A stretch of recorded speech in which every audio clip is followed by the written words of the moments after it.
आइए सुनिए, देखिए, समझिए सनातन सत्य। जैसी दृष्टि वैसी सृष्टि, दृष्टि विज्ञान। कुदरत, कुदरती रचना एवं कुदरत के कानून से शाश्वत सुख की प्राप्ति। जोधपुर के परम पूज्य महात्मा उपासक प्रोफेसर डॉक्टर सोहन राज तातेड़ के निर्देशन में सनातन सत्य। जैसी दृष्टि वैसी सृष्टि, दृष्टि विज्ञान।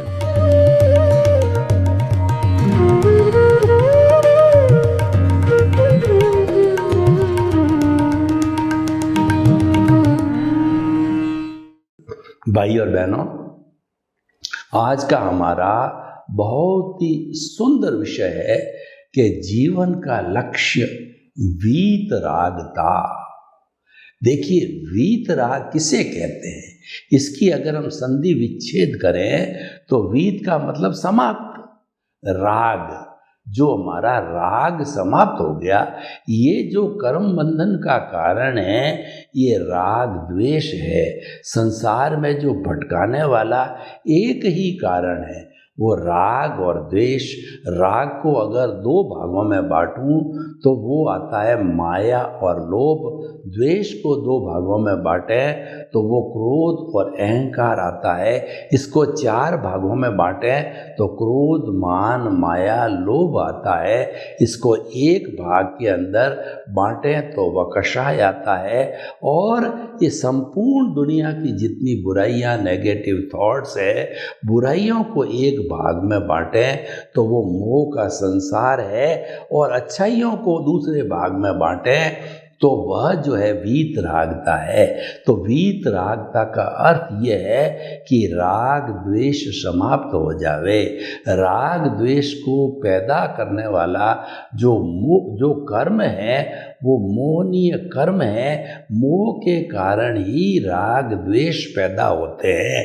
और मोह कब पैदा होते हैं? जब हम जो है कोई भी मन वचन काया की जो क्रिया है, उसके कर्ता बन जाते हैं, मालिक बन जाते हैं, उसके ऑनरशिप और डूअरशिप बन जाते हैं। जबकि वास्तव में मन वचन काया तथा उससे जुड़ी हुई हर अवस्था मात्र कुदरती रचना है। अगर आप सनातन सत्य में जाना चाहते हो, रियल ट्रुथ में जाना चाहते हो, तो हम आपको बताना चाहते हैं कि ये मन वचन काया रूपी जो पिंड है, वो पिछले जन्म के कर्म के भुगतान के लिए मिला है। और वो भुगतान सारा प्रकृति, नेचर, कुदरत करवाती है। और वह कुदरत है, कुदरती रचना और कुदरत के कानून के अंतर्गत करवाती है। और वही सारा सनातन सत्य, वो हम आपको सनातन सत्य क्यों बताना चाहते हैं, क्यों देना चाहते हैं कि आपका जो लक्षण शाश्वत सुख का है, उसकी नींव लगाना चाहते हैं। आपको अपने लक्ष्य तक पहुंचाना चाहते हैं। आपकी रॉन्ग बिलीफ जो राग द्वेष की, उसको हम समाप्त करना चाहते हैं। और वो रॉन्ग बिलीफ को बना करके राइट बिलीफ जो है, वो राग द्वेष की जो राइट बिलीफ है, वो है हमारा संभाव, यानी राग और द्वेष को एक साथ जानना।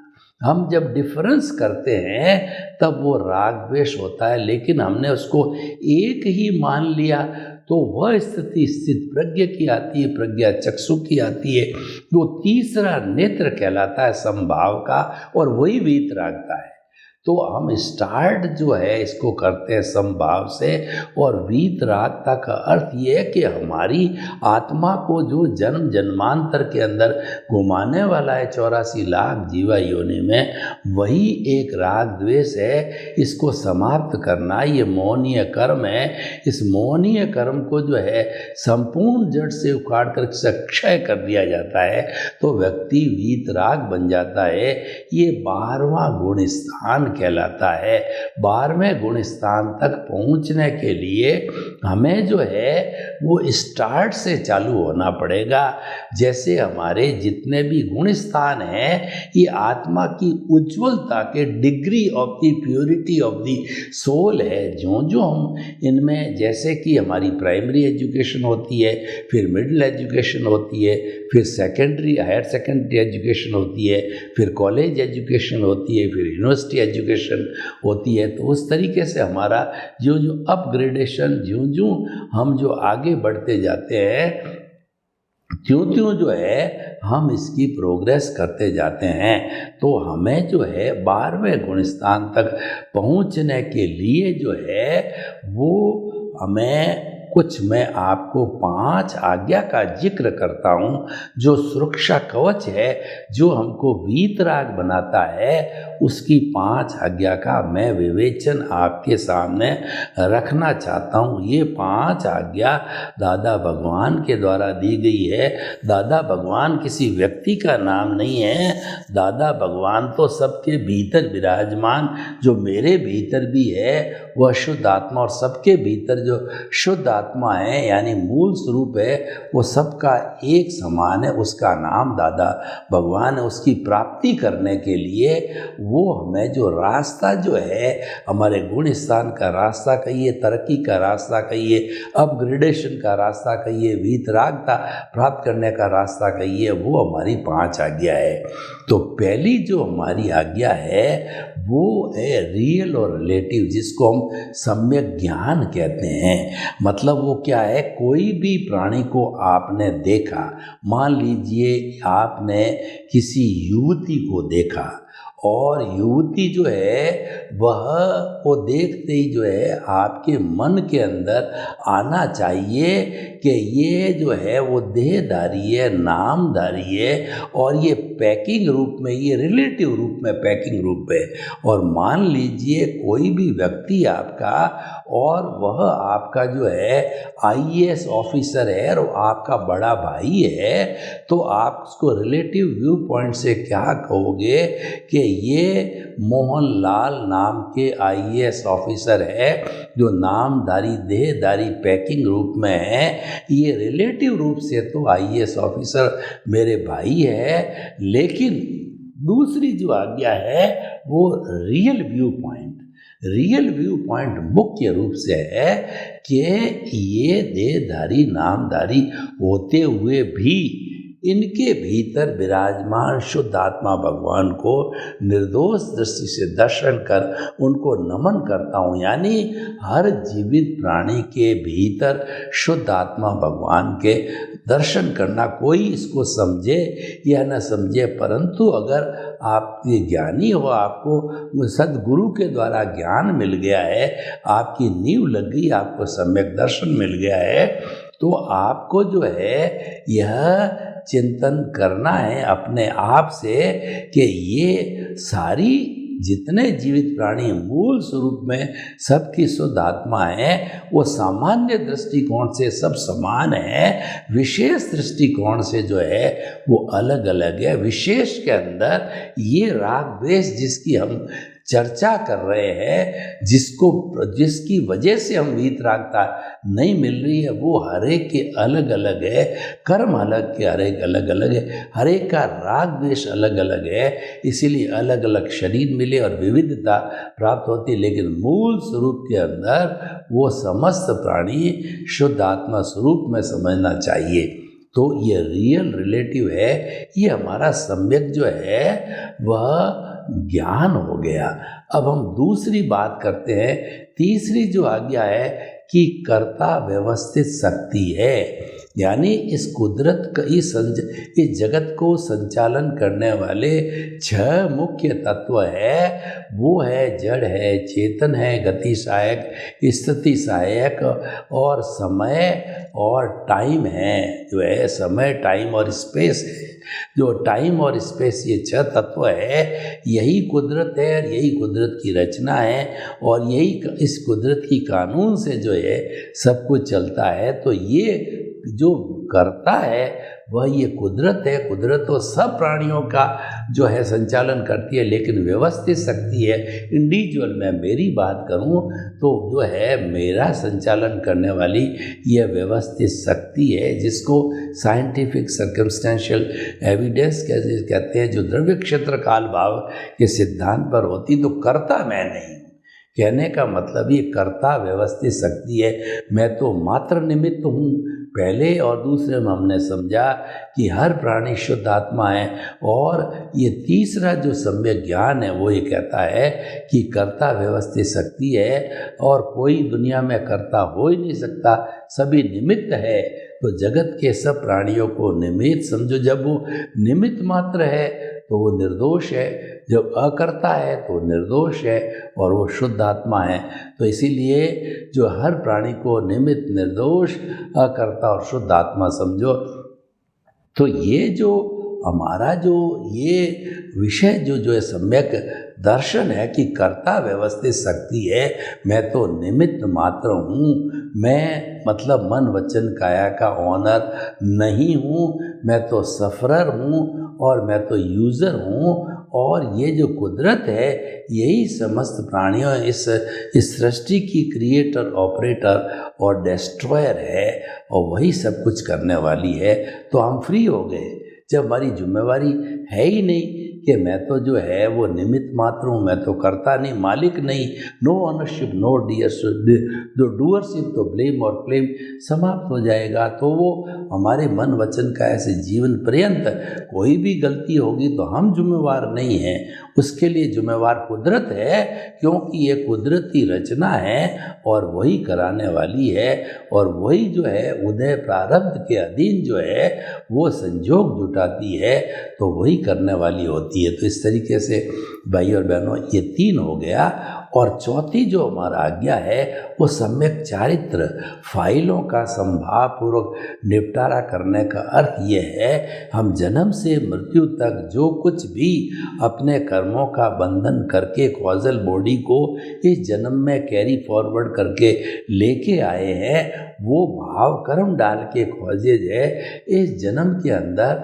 वो जो प्रतिष्ठित आत्मा भावों के द्वारा हमने चार्ज किया था, वही प्रतिष्ठित आत्मा इस जन्म के अंदर डिस्चार्ज प्रतिष्ठित आत्मा बन जाती है। वो द्रव्य कर्म के रूप में जो है वह प्रतिष्ठित आत्मा जो है डिस्चार्ज चलता रहता है, और ये भुगतान उसके अनुरूप चलता रहता है। जब ये सब फाइलों का भुगतान होता है जो कि व्यवस्थित है, यानी हम पीछे से लेकर के आए, बैटरी या चार्ज पीछे से करके आए हैं, हम स्क्रिप्ट लिख करके पीछे से लिख करके आए हैं, और उसके साथ साथ फिल्म पीछे से बना के आए हैं। इस जन्म में थिएटर में जैसे फिल्म चलती है, मात्र वो इस पूरे जन्म की ये फिल्म चलती रहेगी, उसके अनुरूप ये ऑटो मोड से ये जो डिस्चार्ज प्रतिष्ठित आत्मा है ये मैकेनिकल है, मैकेनिकल को कहते हैं ऑटो मोड।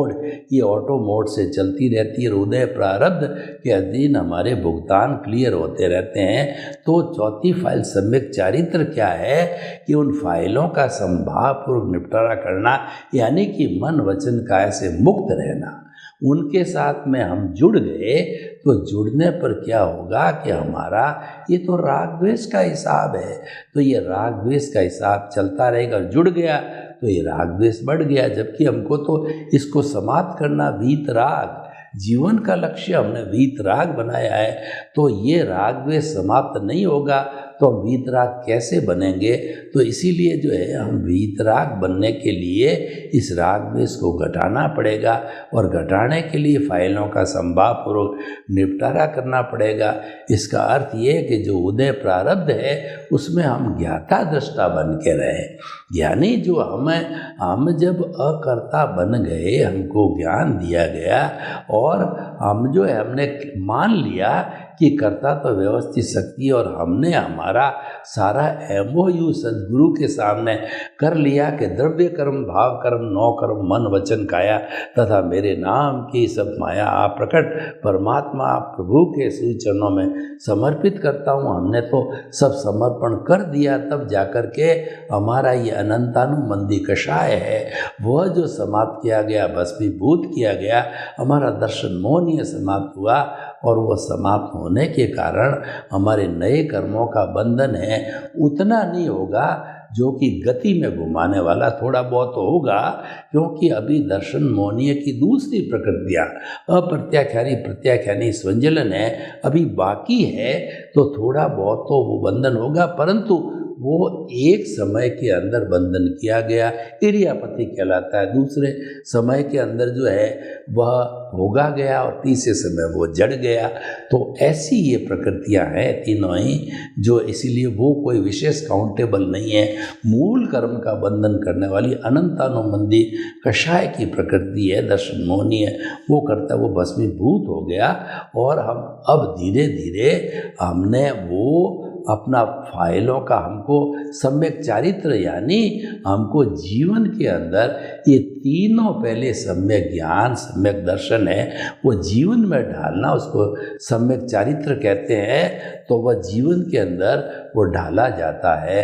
तो यानी कि जो कुछ भी हमारा उदय प्रारब्ध चल रहा है उससे मुक्त रहो, उससे ज्ञाता दृष्टा रहो, उसका भेद विज्ञान करो कि ये मन वचन काया अलग है, मैं अलग हूँ, मैं तो मन वचन काया से मुक्त ऐसा शुद्ध आत्मा हूँ। तो और भेद विज्ञान किया जाए, शरीर अलग आत्मा अलग, ये शरीर की, और मैं तो इसको जानने वाला देखने वाला हूँ मात्र, क्योंकि मैं तो इससे मुक्त हूँ, तभी वीतरागता आएगी। राग द्वेष से जितने जितने मुक्त होते जाएंगे वीतरागता की डिग्री बढ़ती जाएगी। और अगर हमारा भुगतान चल रहा है उसके साथ हम तन्मयाकार हो गए, उसके साथ जुड़ गए, उससे मुक्त नहीं रहे, तो फिर वह जो है हमारी कॉजल बॉडी और मल्टीप्लाई हो जाएगी और संसार भ्रमण है 84 लाख का जो चक्कर है वो तो हमारा चलता ही रहेगा, लेकिन वीतरागता के कारण में वो चक्कर धीरे धीरे समाप्त होने लग जाता है। तो ये चौथी आज्ञा और पांचवी आज्ञा है कि ये सम्यक तप है। सम्यक तप का मतलब हो गया कि जो है वो अशुद्ध आत्मा के बही खाते में रकम जमा करना। सम्यक तप के अंदर हमको ज्ञानी पुरुष ने, हमारे सद्गुरु ने हमको 3 बड़े बड़े सूत्र दिए, आयाम दिए। वो है प्रीति, जागृति और अनुभव। यानी हमको ज्ञान दे करके, हमारा पद बदल करके, हमको जो है वो कर्ता पद से अकर्ता बना के, हमको आत्म पद पर बिठा करके, और हमको जो है एक जो है प्रीति करा दी कि तुम्हारा स्वरूप शुद्ध आत्मा का स्वरूप है, अभी बने नहीं हो, लेकिन उस पद पर आपको बिठाया है। तो आप ज्यों तरक्की करते रहोगे, ज्ञान दर्शन का डेवलपमेंट करते रहोगे, क्यों आप जो इंटरेस्ट के साथ में डेवलप करते रहोगे, तो जो है आप जो आगे जाकर के वीतराग बन जाओगे और आगे जाके परमात्मा बन जाओ। परमात्मा बनने की एसेंशियल कंडीशन है कि वीतराग होना चाहिए। वीतराग होने का अर्थ ही हुआ कि धीरे धीरे स्नेह जो है आप गुण स्थानों के अंदर पहले से बढ़ते बढ़ते जो आप 8वें गुण स्थान में आए, तो 8वें गुण स्थान के अंदर क्षपक श्रेणी होना अनिवार्य है। तो ये हमारी जो जागृति है ये क्षपक श्रेणी प्राप्ति की जागृति है, और ये जो जागृति जो है ये हमारा धीरे धीरे अनुभव बढ़ाती है। अनुभव हमारे स्वभाव रमण का अनुभव बढ़ाती है कि मैं तो मुक्त हूँ, ये शरीर अलग है, मैं अलग हूँ। ये मुक्तता बढ़ाती रहती है, वीतरागता बढ़ाती रहती है। तो 8वां गुणस्थान प्राप्त करने से क्षपक श्रेणी का अर्थ है कि वो निश्चित तौर से जो है उसी भव को मुक्ति में जाने वाला, वीतराग होने वाला जीव है। तो वहाँ से जो है 8वां गुणस्थान से 9वां 10वां 11वां को स्पर्श नहीं करता है। ऐसा क्योंकि 11वां जो है वह हमारा जो उपशमन मोह है, यानी वह हमारी एक राख की चिंगारी, एक चिंगारी है कि वो अग्नि की, उसके ऊपर राख आ गई है, तो राख जब उड़ता जड़ जाती है तो चिंगारी फिर जो है भड़क करके पुनः अग्नि लगा सकती है। तो उपशमन का 11वां गुणस्थान उसको छोड़ के 12वें गुणस्थान के अंदर वो आकर के वीतराग बन जाता है। वही जीवन का लक्ष्य है। और जो व्यक्ति क्षपक्षणी लेता है तो निश्चित तौर से वो भगवान पद को प्राप्त करेगा, और जो व्यक्ति वीतराग बन गया तो निश्चित तौर पे परफेक्ट ट्रुथ को, केवल ज्ञान को प्राप्त करेगा। तो ऐसा व्यक्ति जो है उस जन्म के अंदर ही वो केवल ज्ञान को प्राप्त करके और सिद्ध बुद्ध और मुक्त बन जाता है। कई बार ये होता है कि हम इस जन्म के अंदर केवल दर्शन को प्राप्त कर लेते हैं और अगले जन्म के अंदर वह हमारी जो है वो ये सारी प्रक्रिया जो मैं बता रहा हूँ वह केवल ज्ञान की प्रक्रिया, वो परिणाम है। पुरुषार्थ केवल दर्शन तक ही है, वह परिणाम है हमारा केवल ज्ञान है। वो ऑटोमेटिकली हमको जो है, अगर हमने केवल दर्शन का डेवलपमेंट कर लिया है पिछले जन्म में, तो वह हमारा ज्ञान दर्शन का डेवलपमेंट केवल दर्शन वाला ऑटोमेटिकली हमको क्षपक श्रेणी, वीतराग और उसके बाद में केवल ज्ञान की प्राप्ति कराएगा। वो परिणाम है। वो परिणाम का मुख्य कारण ये है कि हमारा केवल दर्शन जो है हमने पिछले जन्म में पुरुषार्थ से प्राप्त कर लिया था, और वही पुरुषार्थ का अंत होता है। केवल ज्ञान तो केवल परिणाम है, जो केवल दर्शन के पुरुषार्थ का जो परिणाम, जब हम पुरुषार्थ करते हैं तो भाग्य के रूप में परिणाम मिलता है। इसीलिए हम कहते हैं कि आज जो हमारा ये भाग्य है वो पिछले जन्म का पुरुषार्थ है, और आज ये जैसा हम पुरुषार्थ करेंगे अगले जन्म में भाग्य चलता रहेगा। तो भाग्य ये पुरुषार्थ में बदलता है और पुरुषार्थ ये भाग्य में बदलता है। ये दोनों जो है प्रक्रिया चलती रहती। तो हम जो है कह रहे थे कि हमें जीवन का लक्ष्य बनाना है वीतरागता का, और वीतरागता का जब लक्ष्य बन जाता है तो हम ऑटोमेटिकली जो है अपनी आत्मस्वरूप को प्राप्त करने के लिए पुरुषार्थ करने में लग जाते हैं। तो इस तरीके से वीतराग का अर्थ हो गया कि राग को समाप्त करना। बिल्कुल राग हमारा रहना ही नहीं चाहिए। इसका मतलब मोहनीय कर्म को हमने समाप्त कर लिया, और जब मोहनीय कर्म समाप्त कर लिया जाता है तो उसके साथ साथ में ज्ञानावर्णीय, दर्शनावर्णीय वो समाप्त हो जाते हैं। जब ये तीनों समाप्त हो जाते हैं तो ऑटोमेटिकली अंतराय समाप्त हो जाता है, और जब अंतराय समाप्त होता है वो 14वां गुण स्थान की स्थिति होती है। उसके अंदर अ, उ, री, ली 5 शब्द बोले जब, वो काया का पहले जो है मन का उत्सर्ग होता है, फिर वचन का उत्सर्ग होता है, फिर काया का 2/3 का उत्सर्ग होता है।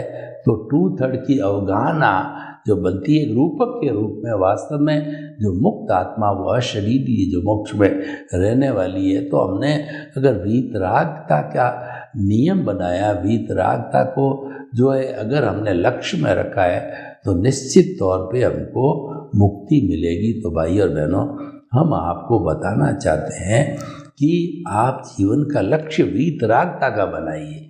इसलिए कहा गया है कि लक्ष्य के बिना प्लानिंग नहीं होती है, और हमारा लक्ष्य इतना ऊंचा होना चाहिए, चाहे हम उस लक्ष्य तक नहीं पहुंच सके, लेकिन प्लानिंग जो हमारी बड़ी होगी तो हमारा वीतरागता का लक्ष्य है, तो हमारा कहना चाहिए जागृति उसी लेवल की होगी और हमारा अनुभव भी उतना स्तर से बढ़ता जाएगा। तो कुल मिलाकर के जितना अनुभव की डिग्री है, यानी हमारा सेल्फ रियलाइजेशन की डिग्री जो जो बढ़ती जाती है, उसके अनुरूप ही हमारे को केवल दर्शन और केवल ज्ञान होता है। तो वह जो है हमें प्राप्त करने का प्रयास करना चाहिए। तो भाई और बहनों, हम आपको but open to the audience करते हैं, अगर इस एपिसोड को कि वीतरागता का लक्ष्य प्राप्त करने से क्या मिलेगा, तो डिस्कशन के बाद हम इस निष्कर्ष पर पहुंचते हैं कि ये जो हमारा लक्ष्य बनता है ये हमको मुक्ति में ले जाने वाला लक्ष्य होता है, क्योंकि लक्ष्य के बिना व्यक्ति लक्ष्य विहीन होता है।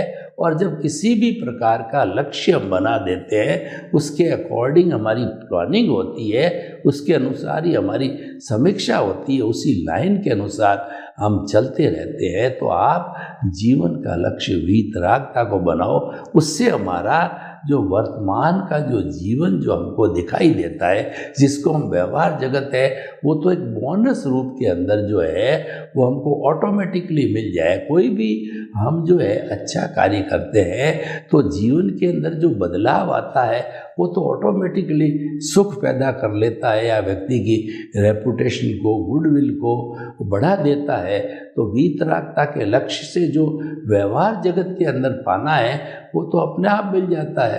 व्यवहार जगत के अंदर पाने के लिए लोग पूरा जीवन भर ये जो रिलेटिव पुरुषार्थ करते हैं कि जो है वो हमारा जो है वो रिलेटिव पुरुषार्थ क्या है कि हमें जो है संबंध, सत्ता, संपत्ति, पद और प्रतिष्ठा ये मिलनी चाहिए। तो ये तो वीतरागता से जुड़ा हुआ है। अगर हमारा वीतराग का लक्ष्य है तो ये तो ऑटोमेटिकली जो है हमको जिस तरीके से हम गेहूँ की खेती करते हैं तो खाकला उसके साथ ऑटो मोड से बोनस रूप बाई प्रोडक्ट में मिलता है। तो ये वीतरागता के लक्ष्य के साथ तो हमारा वर्तमान जीवन तो अवश्य अच्छा होगा। सर्वे भवन्तु सुखिनः, सर्वे सन्तु निरामया। लोक के सब जीवों को सुख मिले, शांति मिले, आनंद मिले, प्रेम मिले, सौहार्द मिले और सभी परोपकार का जीवन जी करके और हम अपने आप को धन्य समझें। आपके प्रति मंगल भावना। ओम शांति।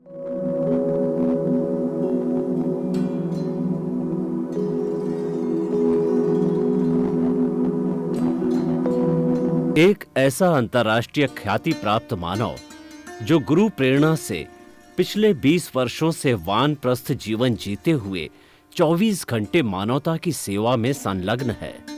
एक ऐसा मानव जो अभी राष्ट्रीय, अंतर्राष्ट्रीय टीवी चैनलों पर 7,500 एपिसोड के माध्यम से सनातन सत्य, आत्मविज्ञान एवं पुनरुत्थान, व्यवहार एवं निश्चय जगत के जीवनोपयोगी विषयों पर हृदय स्पर्शी प्रवचन कर चुका है। उस मानव का नाम है महात्मा उपासक प्रोफेसर डॉक्टर सोहन राज तातेड़। प्रोफेसर तातेड़ द्वारा योग, दर्शन, शिक्षा विषयों पर रचित पीएचडी स्तर के 250 शोध ग्रंथ भारत के 100 प्रतिष्ठित विश्वविद्यालयों में शोधार्थी पढ़ रहे हैं तथा वे सभी शोध ग्रंथ वहां की सेंट्रल लाइब्रेरियों में उपलब्ध हैं। महात्मा सोहन राज ने अभी तक हजारों स्कूलों, कॉलेजों, विश्वविद्यालयों एवं संस्थाओं में सेमिनार, वर्कशॉप, कैंप लगाकर लाखों विद्यार्थियों को योग, दर्शन, शिक्षा का प्रशिक्षण देकर उन्हें सुसंस्कारित किया। डॉक्टर तातेड़ ने भारतीय संस्कृति उत्थान के 4000 से अधिक समसामयिक विषयों पर आर्टिकल लिखकर ऑनलाइन जर्नल, पत्रिकाओं, वेबसाइट्स पर प्रकाशित किया, जिसका उपयोग लाखों पाठक कर रहे हैं। उपासक तातेड़ के 5000 से अधिक आज का सुविचार, आज का शुभ संदेश, आज का मंगल भावना योग आदि चिंतन websites, Twitter, blogger, Facebook, YouTube माध्यमों से लाखों लोग अपना जीवन निर्माण कर रहे हैं। मानवता के मसीहा ऐसे महामानव महात्मा सोहन राज तातेड़ के प्रोफाइल को अभी तक विश्व के 20 लाख दर्शक यूट्यूब पर, 12 लाख गूगल पर एवं लाखों दर्शक फेसबुक, ब्लॉगर, ट्विटर और इंस्टाग्राम पर देख चुके हैं।